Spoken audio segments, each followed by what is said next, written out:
Jewish Center's program committee. Is there anyone here who has never been here before? Yes, so I'll just quickly say what this place is. We're a Jewish house within the Chautauqua campus, and we want to look at anything that is connected to anything Jewish. And that can be comedy, science, biology, history, entertainment, all kinds of things. This center was started 16 years ago, and I think given the current feeling around the world that Jews may be more vulnerable due to rise of anti-Semitism, I think it's great that we have a place where all Jews are welcome and where everyone else is welcome. So how did this happen? In about 2009, I think it was. Anyway, some longtime Chautauquans who had seen the thriving Jewish community here at Chautauqua, but noticed we didn't have a place. And one of them, who actually I was lucky enough to know as I was growing up in New York City, was Edith Everett. And she had a vision that if we had a denominational house, it should not only be a place where people can stay overnight, but a place where we could have really great programs of all kinds, free to everyone and open to everyone. Unfortunately, her brilliant husband, Henry Everett, passed away, and then she and her family made a decision that the best way to memorialize him, or one way to memorialize him, would be to donate the funds and do the work so that this could become a reality. We're very proud of our center. We don't get any money from the institution, and we do have various expenses. So in a minute, I'm going to tell you, if you want to, how you can pitch in financially. We also can use more volunteers. I have a name tag and a few other people around. I see Joe, Bobby, Richard have name tags. If you see any people that are involved in Everett, please stop us, introduce yourself. So, we have this brochure. You can pick them up at the front. It shows everything that's going on. We have films. There's one tomorrow called Kidnapped. The films change every week, and they're at Wednesdays and Sundays. We have different speakers every week. Next week, our speaker is the professor of sociology at Brandeis, Shulamit Reinhartz, who is a specialist in academic study of women around the world. And she'll be doing talks related to hiding during the Holocaust. That's the anti-Semitism connection, but also about Jewish brides. So if you're here next week, please feel free to join us. So if you are in a position to help pitch into our expenses, you can do this online with these QR codes that are around. You can do it the old-fashioned way, and we'd be very grateful. The main thing I want to do before I introduce today's fabulous speaker is ask you to check your electronic devices. It's not good when those loud cell phone rings in the middle of a talk. So let me tell you, some of you were here yesterday. So I'll just briefly say we have with us Dr. Susan M. Kahn. She's the Associate Director of the Julis Rabinowitz Program on Jewish and Israeli Law at the Harvard Law School. She has a fascinating background, trained as an anthropologist. She's published in many, many different domains. And today, her talk is based in part of what she discovered in putting together the book, Canine Pioneer, The Extraordinary Life of Rudolfina Menzel, which came out in 2022. So, Susan, thank you so much for coming and enlightening us. Thank you very much. Hello again, everybody. Thank you so much for inviting me. Thank you to those of you who were here yesterday and returned, and welcome to those of you for whom this is your first introduction to the extraordinary life of Rudolfina Menzel. I'm going to ask for your forgiveness because I'm going to skip through my first few slides sort of quickly, give you a brief overview of Rudolfina's background, because today what I really want to focus on is her contribution to the Zionist state-building project in Palestine in the pre-state years, primarily between the 1920s and 1948, when the state was established.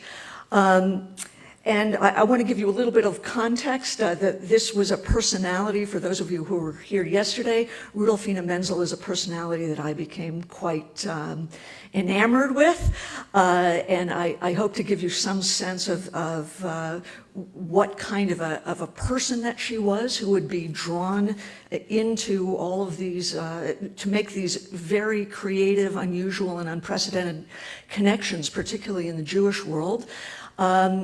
But really what I want to bring to life for you today is basically what is an unknown fragment. It's actually, I think, a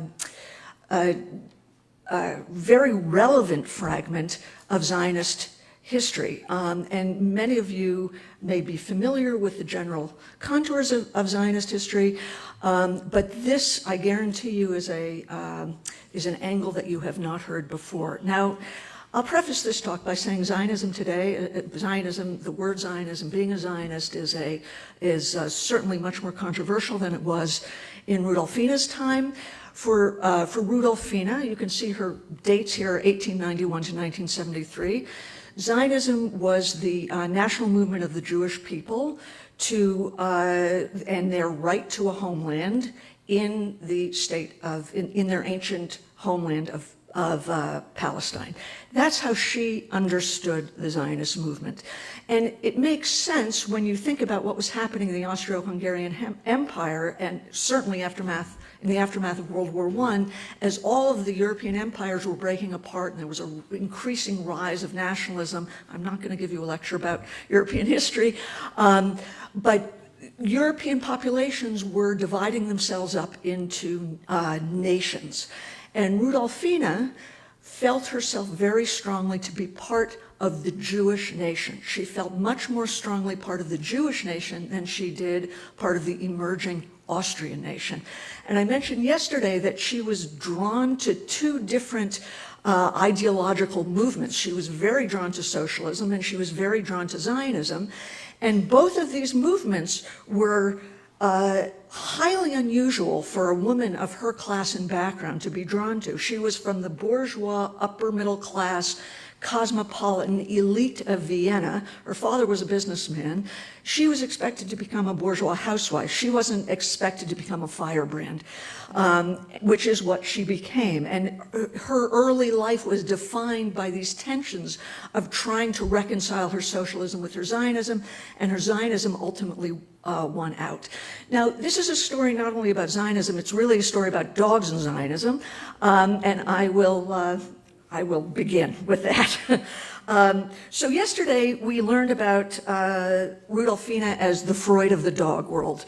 She grew up down the street from Freud in the Ringstrasse neighborhood of Vienna, as I mentioned, part of this very wealthy cosmopolitan elite part of Vienna. This is her as a young girl with her family. My favorite picture of her as a strident young teenager, when you can imagine what's going on in her mind. Who am I going to be? What am I going to commit myself to? She had really one of those prodigious kinds of intelligences that were kind of the hallmark of that time and place. This was the time of Wittgenstein, Mahler, Freud, etc. And the expectation for someone of this class and background, not for women necessarily, but great poetry, great literature, great music, and she was very much a product of that world, and she had that kind of intelligence. She enrolled in the University of Vienna in 1909 in the Faculty of Natural Sciences, where she ultimately got her PhD in chemistry. This is a picture of her fulfilling her long, she came across Zionism entirely by chance. I'll spare you that story, but she really didn't have a chance to realize her Zionist aspirations until she found the Theodor Herzl College Club at the University of Vienna. And as you can see here, this is obviously Rudolfina, that's Herzl, and she's the only woman in the Theodor Herzl College Club. She managed to talk her way in.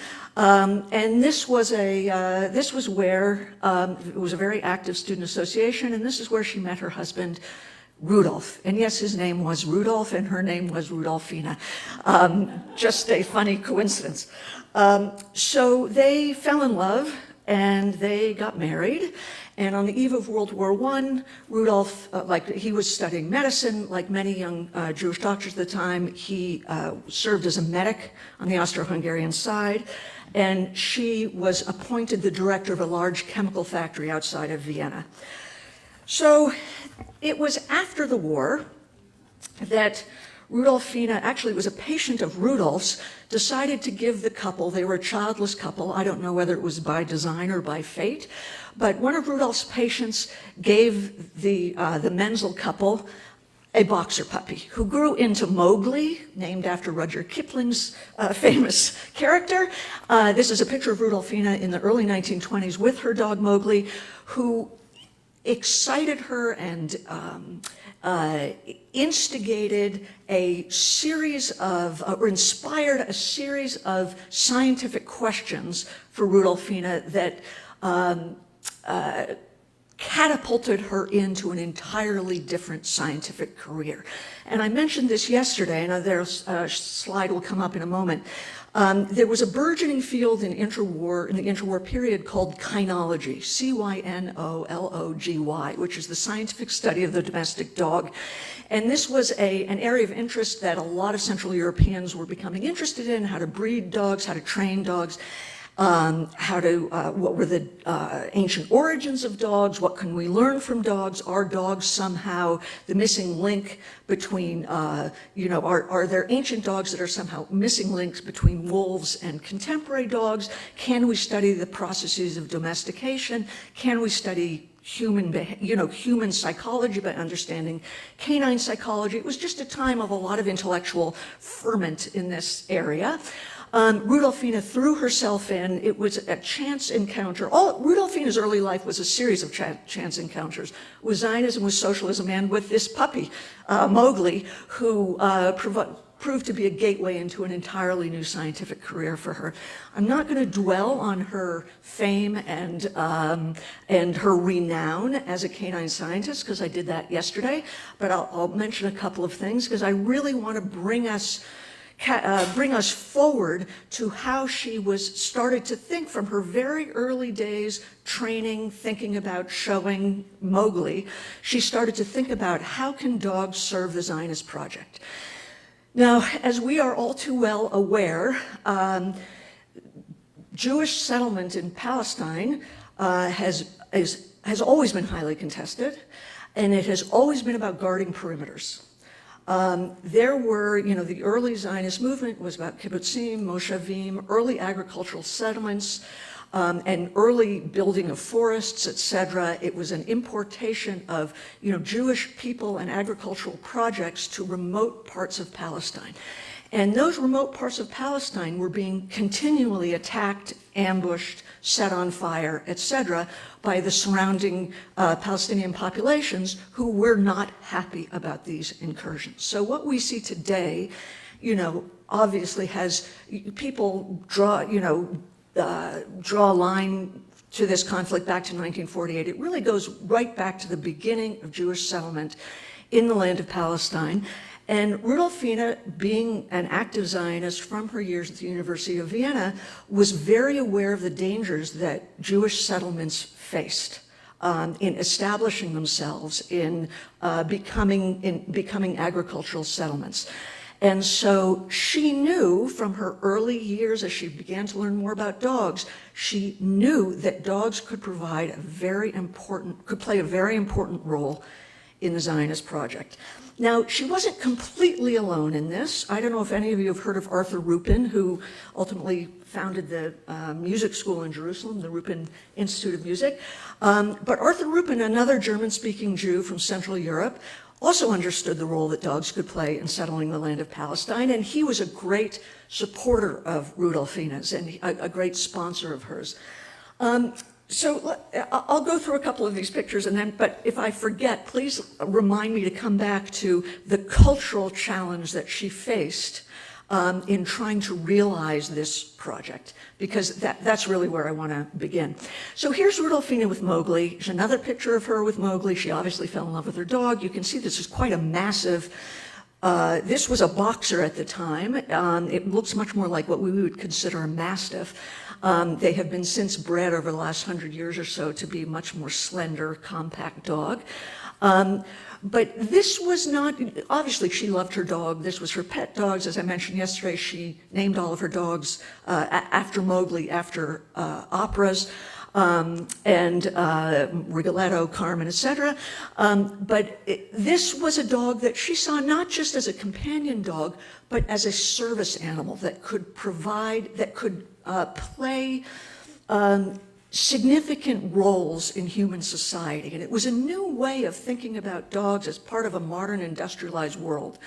And this was a new way of thinking. It's something now we really take for granted, but it was a relatively new way of thinking about a dog as someone who, you know, as a companion to people in their modern projects of certainly of colonization, but also of policing urban areas and playing roles in the army. You know, dogs in World War I played a very significant role in carrying ammunition, carrying messages, guarding prisoners, etc. So this was a really new way of thinking about dogs. So she was part of that world. And she immediately began to think, these dogs I can combine my love of dogs with my love of Zionism in a very practical way. Now, for those of you who know anything about Jewish history, she was a German-speaking Jew. She was a real Yekka. She was very Teutonic and very exacting, had extraordinarily high demands. That will become clear in a moment. But this was not an idle kind of a fancy for her. This was a professional undertaking to which she devoted her life. And I say that because as I was doing the work, I was thinking to myself, you know, I have a dog, I love my dog.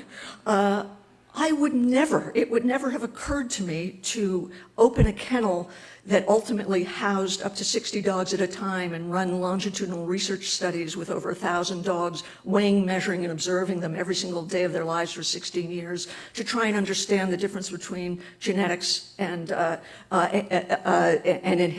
difference between inheritance and environment in terms of what forms the personality of a dog. But that's the kind of person that she was. This, as I mentioned, is kind of the scientific field that she very quickly became a famous practitioner of. She was a very famous kynologist in the interwar period. She and her husband Rudolf are pictured here, seated with Rudolf's parents, two of their house boxers, in their home in Linz, which is where they constructed their kennel. This was not just her breeding and training kennel, it was also her laboratory where she was conducting all of her experiments on how to breed, you know, outstanding police and military dogs, and she innovated all kinds of methods. You see a couple of her very ferocious boxers here in the foreground. And as I mentioned yesterday, Rudolf was an essential partner for her in all of her endeavors. And I just like to highlight that because this was one of those very rare partnerships where she could never have done what she did without him. He was extremely devoted to her in every dimension, and he supported her as a doctor. It's not easy to support 60 dogs at a time over a 16-year period, and he financially supported all of her scientific research and helped her. She was quite a wild thinker, and in order to, as much as she was very logical and very methodical, he helped her with a lot of that kind of writing and sort of condensing her interests. into written reports. This is Rudolfina as part of her Austrian canine world. Here are some of her publications. This is one of her prize boxers, advertised in the Linz Daily Post. They lived in Linz, which was a provincial town at the time, not far from Vienna. In 1933, yesterday I discussed some of the roles that her dogs played in building up the Wehrmacht's canine corps, but I didn't talk to you about this picture yesterday. Now, in 1934, Rudolfina took her first trip to Palestine. She was a guest of the Jewish Agency, and she had been writing to them, all the leaders of the Jewish Agency in Palestine, since the early 1920s, trying to convince them of the role that dogs could play in helping to protect Jewish settlements. And it was a tough battle to persuade them, one, of the role that dogs could play, and two, to invest in it, because the Jewish Agency was constantly fundraising. They didn't have a lot of funds.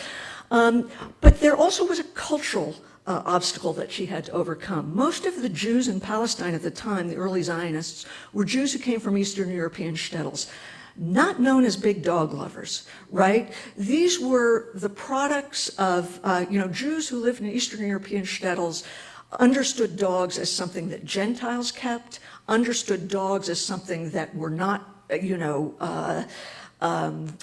part of any kind of Jewish tradition. They were often pursued by the dogs of Gentiles, attacked by the dogs of Gentiles. Dogs were considered filthy and unclean animals. There are myriad Yiddish proverbs about warning people about dogs.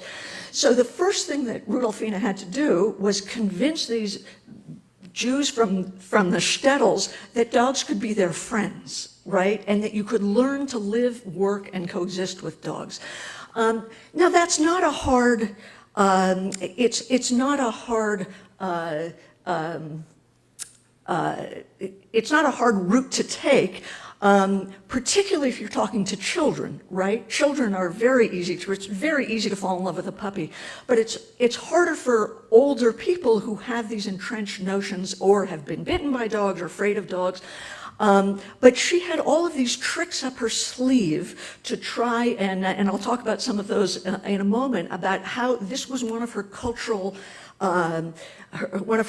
goals was to turn Jews into dog lovers, because she knew as soon as she turned Jews into dog lovers, then dogs could start playing very important roles in protecting and defending the nascent Jewish state. So this is a picture at Mikveh Israel in 1934 of her first dog training class. And these are kibbutzniks who have been recruited by Rudolfina. And this is a very eclectic assortment of dogs. She tried to export boxers from her kennel in Austria. Some of these dogs were mutts that were just roaming around in Palestine at the time. Some of the dogs, what was the extant dog population in Palestine in the 1930s? There were stray and feral dogs that had always run around, that run around all over the developing world. There were the dogs that the Palestine police brought with them. It was not long after Rudolfina left Palestine in 1934 that the Palestine police, which was part of the British mandate, that the British opened their first kennel because they had used dogs, the British had used dogs very effectively in their colonizing projects in South Africa, and they imported them and in India as well, and they started importing them into Palestine in 1934 and opened their first kennel. And that becomes important because if you think from 1934 to 1948, there's a population of British policemen in Palestine who know and love dogs. And not only are the British policemen there, their wives are there as well. And they have not a lot to do, right? They're there as wives of British mandate policemen. And Rudolfina recognized those British women as great potential allies in her cause of trying to turn the early Jewish settlers into dog lovers.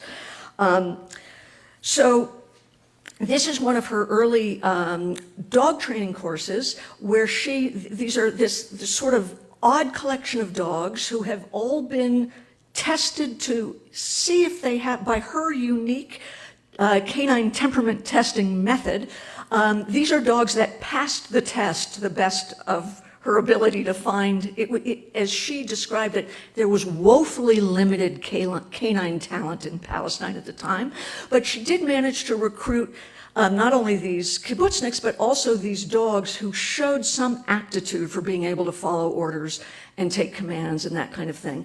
And these are dogs that are being trained how to guard the perimeters of settlements. And this gave the Jewish settlers a real advantage, right? For one thing, it freed up precious manpower to perform other tasks. And these dogs were very effective, even if they didn't come and sit and command, do a lot on command. They barked when people came close. They were a great alarm system. And even just on the level of being a canine alarm system, it was a real benefit to the, provided real benefit to these very remote moshavs and kibbutzim. So she spent 3 months in Israel as a guest of the Jewish, in Palestine as a guest of the Jewish agency running these dog training courses. She also set about writing the first ever Hebrew language dog training manual, which she ultimately published in 1937, 3 years later. It was 300 pages long in Hebrew. And because she was a German Jew, she met with one of the leading Hebrew philologists at Hebrew University on this particular trip. And they sat in his dusty office on Mount Scopus in Jerusalem, trying to figure out how to craft out of, biblical Hebrew words for muzzle, harness, leash, biscuit, things like that.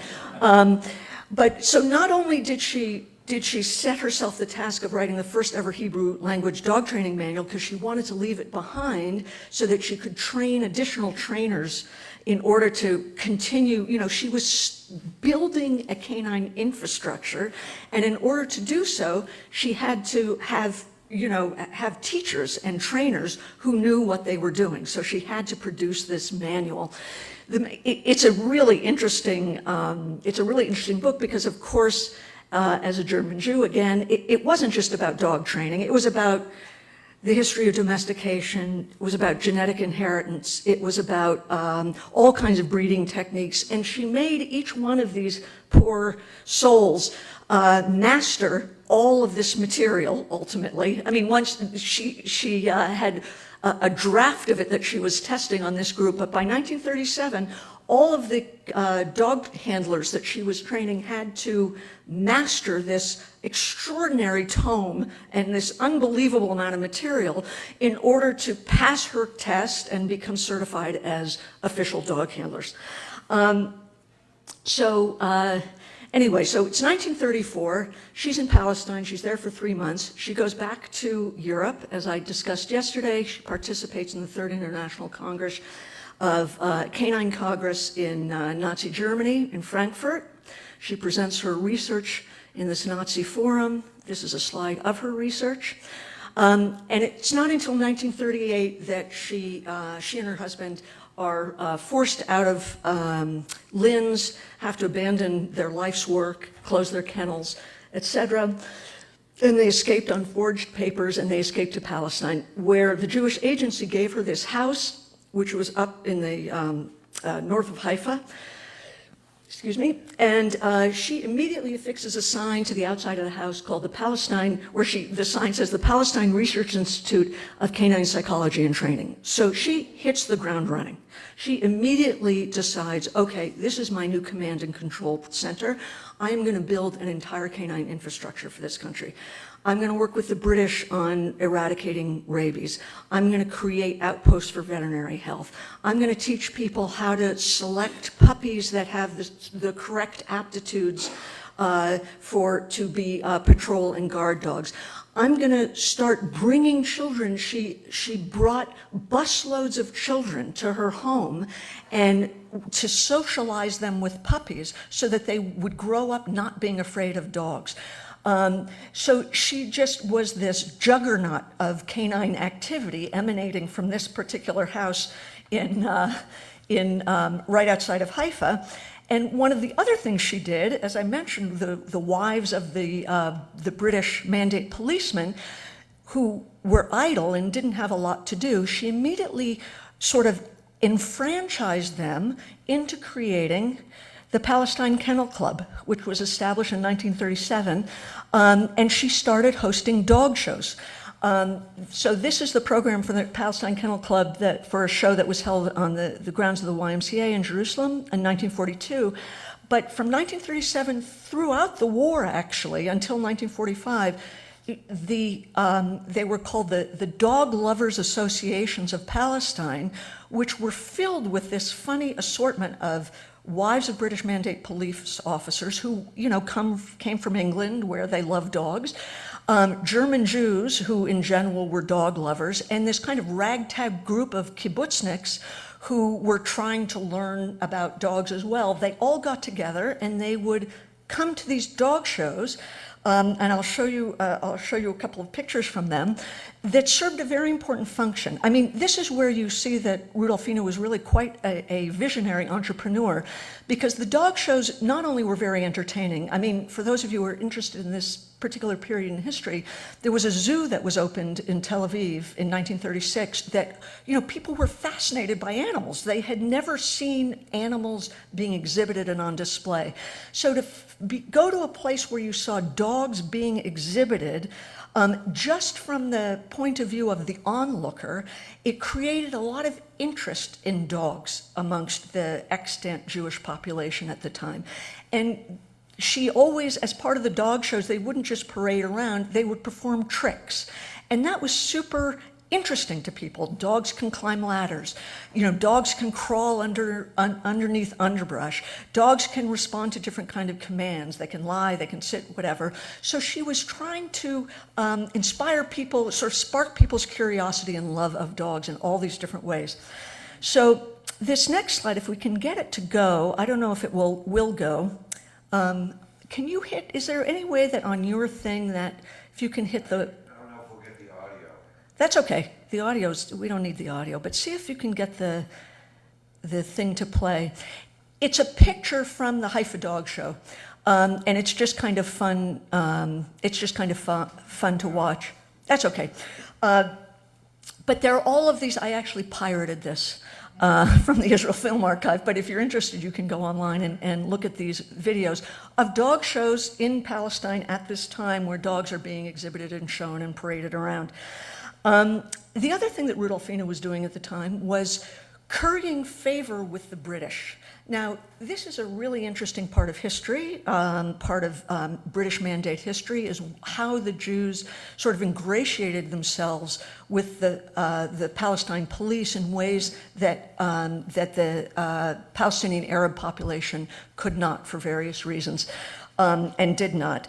But Rudolphina, the British knew that they had a very famous kynologist at their beck and call, and they used her. She consulted at all of the British police kennels. She helped the British police in their chasing down criminals, using dogs to chase down criminals. Here you see a picture of her. There's Rudolphina with one of her dogs. This is British policemen here.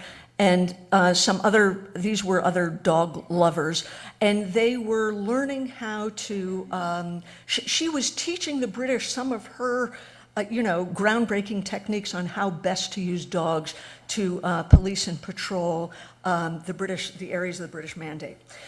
So she continued all of these efforts throughout World War II, time of great austerity and difficulty, obviously, in Palestine.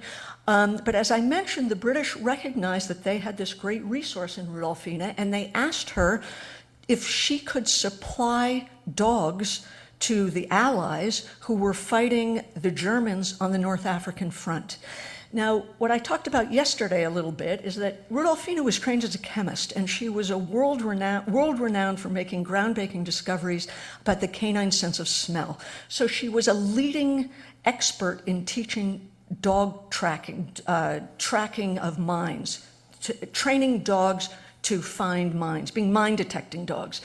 So as many of you know, there were mines that were placed all over North Africa. The British had used up all of their dogs in their own British dogs in the early years of the war, and they came to Rudolfina in Palestine in 1942, and they said, can you please give us some dogs? And she negotiated with them, and she said, I can give you my dogs. I can sell you dogs, but you have to promise never to use the dogs that I give you against Jews once they survive.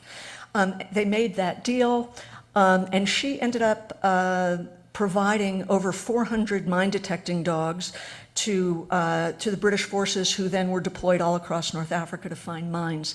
And there's some really very vivid descriptions of how she managed to do this. I mean, you know, these dogs had to be temperament tested. They had to be trained by experts. They had to develop relationships with their handlers in order to follow those commands. It was not simple in these conditions, but she managed to do that, and the British did keep their word.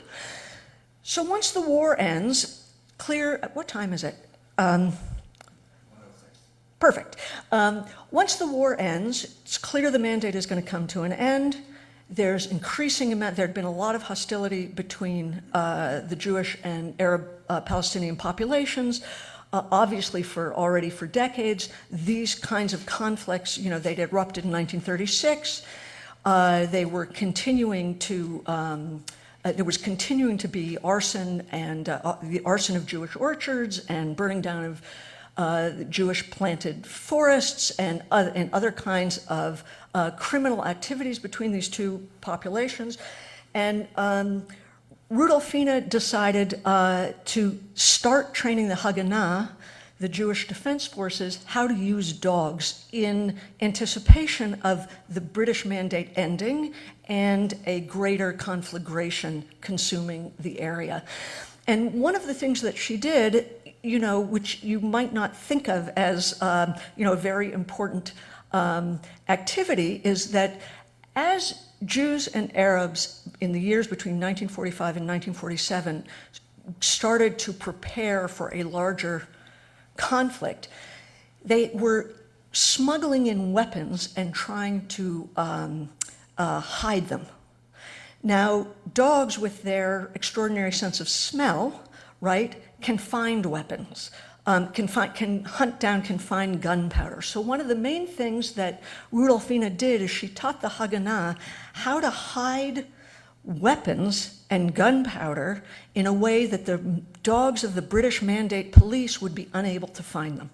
So it was an olfactory ruse. It was a way of protecting the armaments that the Haganah was stockpiling in anticipation of the war by using Rudolfina's knowledge of how the British Mandate dogs had been trained to find weaponry. And that's an advantage that has not been adequately looked at in Israeli and Zionist history. The other thing she did was she created a little unit of canine army dog handlers.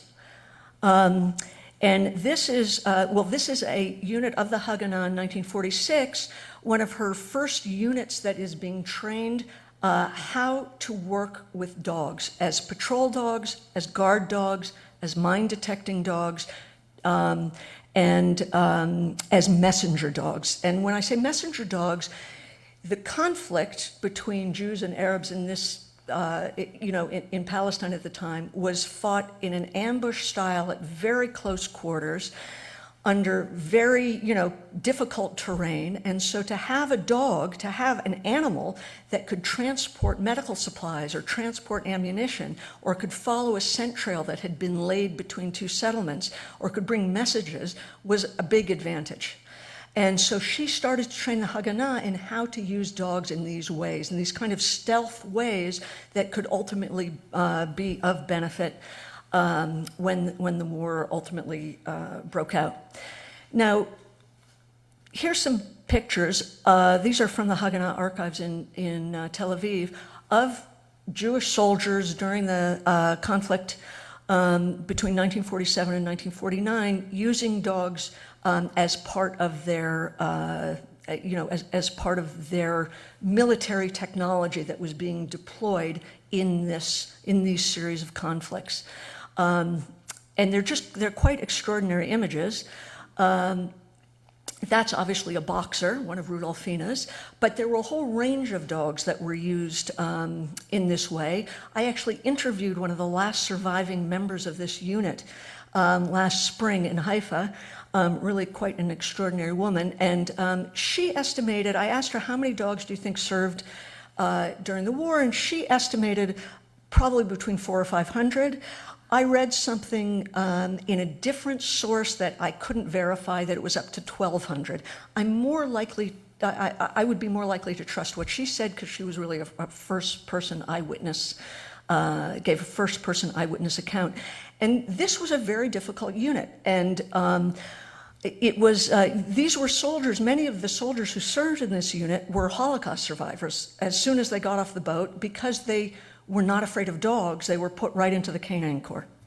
Well, obviously not all of them, but that was a population of refugees who were drawn on by this unit. This is another, I don't know if you can get this one to work. This is another video of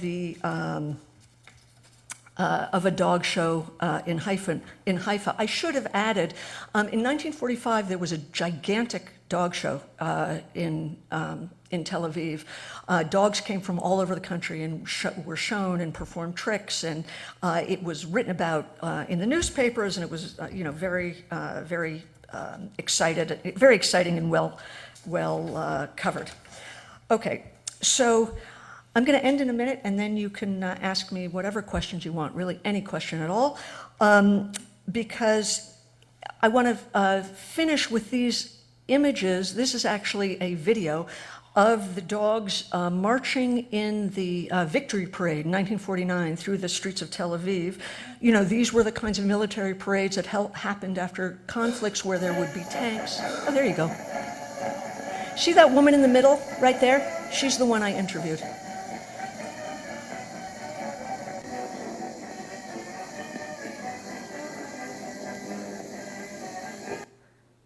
So do you want to play that again, just because it's kind of a cool image, and just look in the middle there. That's her.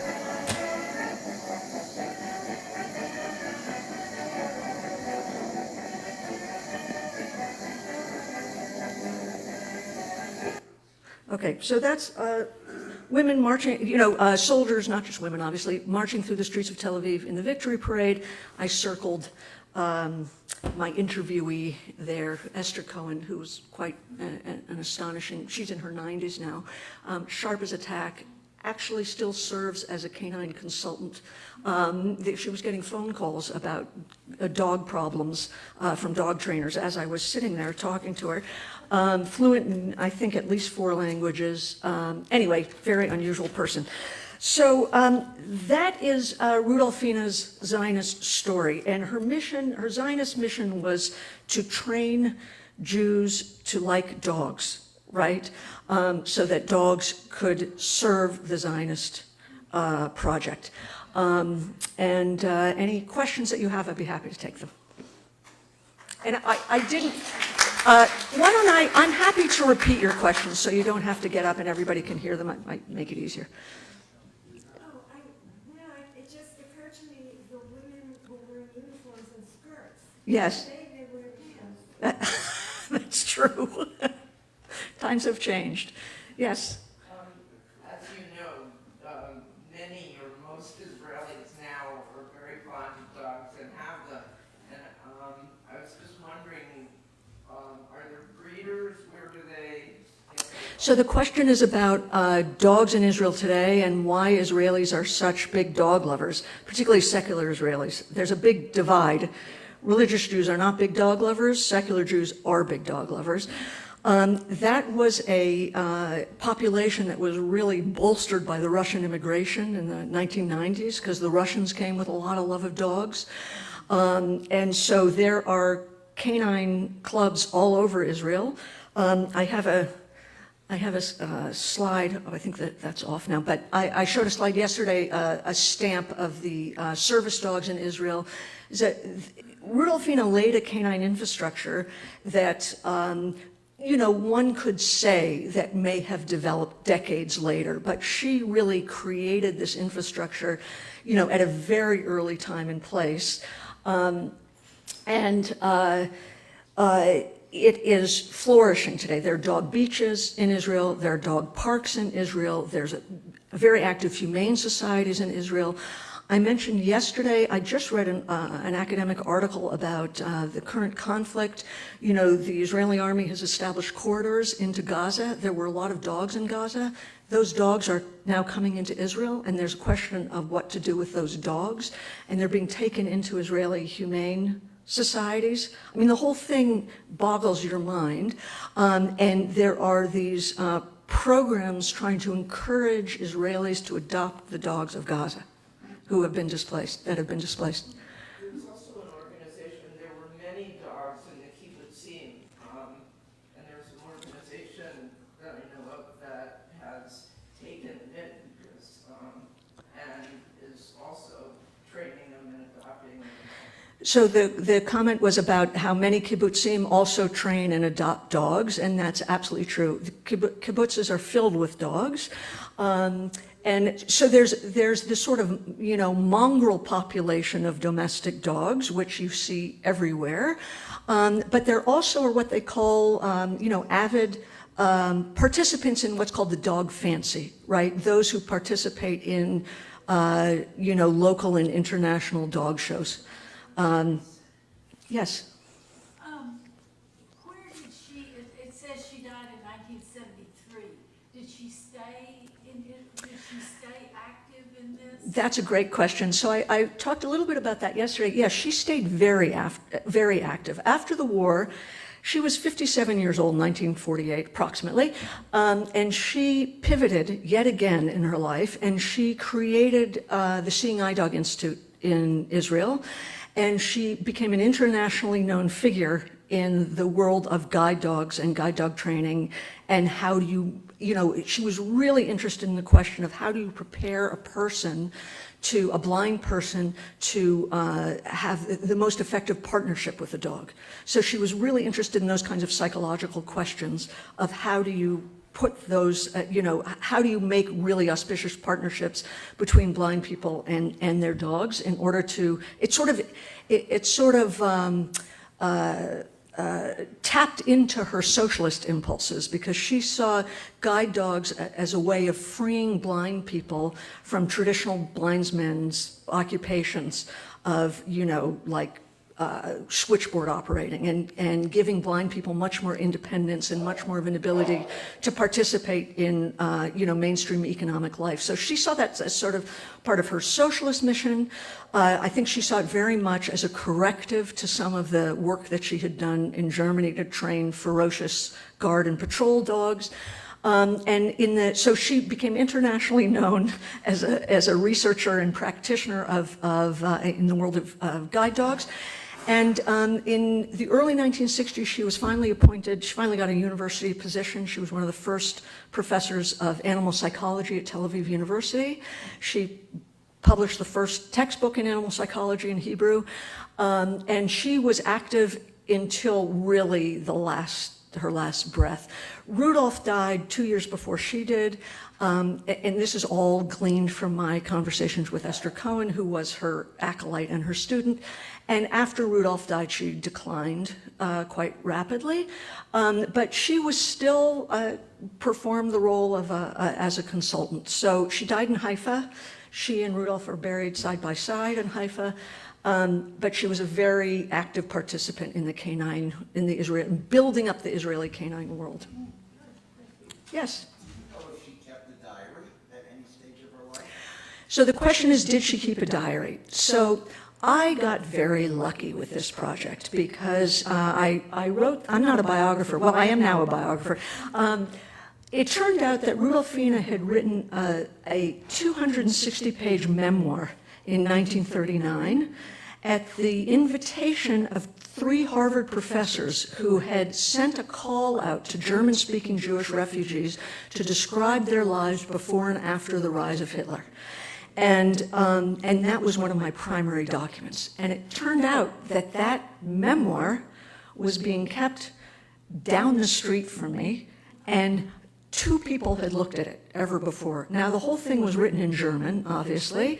I see this project, I see the book, really, I envision it as a baton, because there is so much more. I hope you got the sense that I find this person pretty interesting, but there's so much more to learn from and about her by someone who, one, is a historian of science, which I'm not. I'm an anthropologist of science, which is kind of different, and by someone who can really immerse themselves in the German language literature in a way that I just couldn't.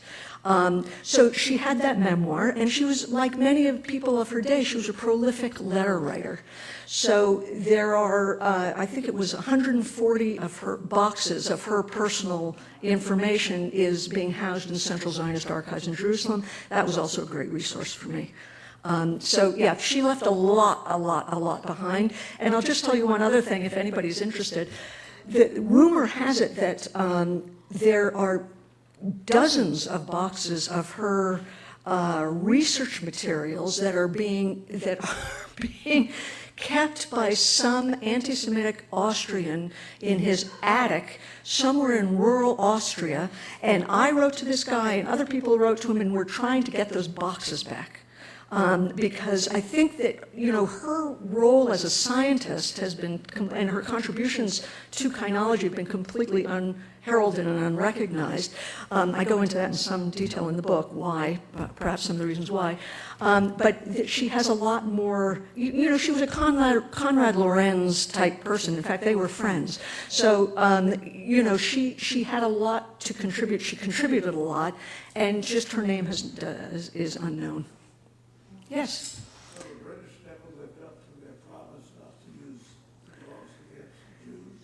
Well, so the question is, the British didn't live up to their promise not to use the dogs that she'd given them against the Jews? Well, that's an interesting question. I mean, I don't know exactly. She wrote in her diary that they did live up to the promise. She wrote in a letter, actually, it wasn't a diary, she wrote in a letter to one of her compatriots that they had lived up to their promise not to do it, but not to use the dogs against the Jews. But clearly, the British police were looking, it was illegal to smuggle arms between 1945 and 1947. It was illegal to smuggle arms into Palestine. Clearly, the Haganah was doing that. There were Jewish arms smugglers who were doing that, and the British police were trying to find them. Yes? I was wondering if she became involved at all in using dogs for medical. I remember reading that dogs can tell when people are about to have seizures and diagnosing cancer, and I'm Right. fascinated with that. So the question is, did she at all use dogs as therapy dogs, or to detect epilepsy, or to detect cancer, or detect other kinds of, to be used, to be used in these kinds of ways? I was also really interested in that question, and it's my understanding that that field of research came later than Rudolphina. So there's no question that she would have been involved in it, but that way of thinking about the canine sense of smell, and even thinking about therapy dogs, right, dogs to provide solace to people, was a later innovation. Okay, everybody, thank you so much. Read the book.